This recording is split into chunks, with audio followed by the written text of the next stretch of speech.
পড়াশোনা সবসময় ইচ্ছে করলেই হয় না, মাঝে মাঝে খুব বিরক্ত লাগে। আবার অনেক সময় শুরু করাটাই কঠিন হয়ে যায়।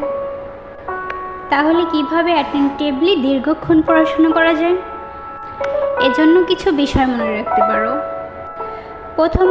প্রথমেই তোমাকে একটা নির্দিষ্ট লক্ষ্য নির্ধারিত করে নিতে হবে।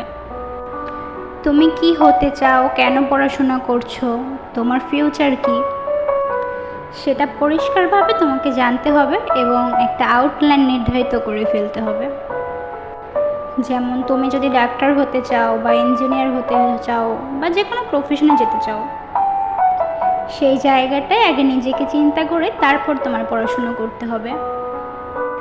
দ্বিতীয়ত, একটা গোছানো সুন্দর রুটিন বানাতে হবে, কারণ রুটিন ছাড়া তুমি পড়াশোনা তো শুরু করতে পারবা ঠিকই, কিন্তু সময় মতো শেষ হবে না। এছাড়া পড়াশোনাকে ছোট ছোট ভাগে ভাগ করে নিতে পারো। অনেক সময় দেখা যায় দীর্ঘক্ষণ বসে পড়লে অথবা একটা চ্যাপ্টার অনেকক্ষণ পড়লে অধৈর্য লেগে যায়।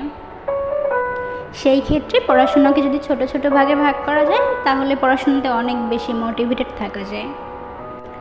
এরপর তোমার নির্দিষ্ট একটা স্পেস থাকা দরকার, যেখানে তুমি শুধু পড়াশোনাই করবে। অনেকে দেখবা বেডে বসে পড়াশোনা করছে, সেই ক্ষেত্রে অনেক সময় ঘুম চলে আসে। সেই ক্ষেত্রে তোমার এমন একটা স্পেসে পড়াশোনা করা উচিত যেখানে স্টাডি ফ্রেন্ড এনভায়রনমেন্ট মেনটেন করে। সবসময় নিজেকে মোটিভেটেড রাখতে হবে। সেই ক্ষেত্রে একটা ভালো ওয়ে হলো তুমি যেখানে যেতে চাও সেখানে এখন যারা আছে তাদের দিকে তাকানো, তাদেরকে দেখা, তাদের লাইফ স্টাইল, তাদের চলার ধরন, তারা কীভাবে কী করতেছে তাদের দিকে যদি তাকাও, সেখান থেকে তুমি খুব ভালো একটা অনুপ্রেরণা পেতে পারো। সবসময় নিজের প্রোগ্রেসটাকে ট্র্যাক করতে হবে, কতটুকু প্রোগ্রেস হচ্ছে। অনেক সময় ডিমোশনও হয় অনেকের। সেক্ষেত্রে তুমি কতটুকু ভালো করছো, কতটুকু খারাপ করছো, এটাকে যদি ট্র্যাক করতে পারো তাহলে কিন্তু আমার কতটুকু ইমপ্রুভমেন্ট দরকার বা আমি ঠিক আছি কিনা, ঠিক পথে আছি কিনা, সেটা ট্র্যাক করা অনেক সহজ হবে। সবসময় পজিটিভ মানুষদের সাথে থাকতে হবে, পজিটিভ চিন্তা করতে হবে।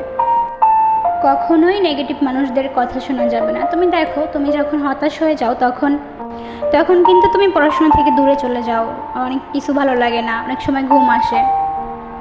সেক্ষেত্রে সব থেকে বেশি যেটা এফেক্ট ফেলে সেটা নেগেটিভ মানুষদের কথাবার্তা। সব সময় নেগেটিভ মানুষদের থেকে দূরে থাকতে হবে এবং তোমাকে যারা উৎসাহ দেয়, তোমাকে সাপোর্ট করে, তাদের সাথে থাকতে হবে এবং পড়াশোনাটাকে অভ্যাস বানিয়ে ফেলো। দেখবে তুমি এগিয়ে যেতে পারবে।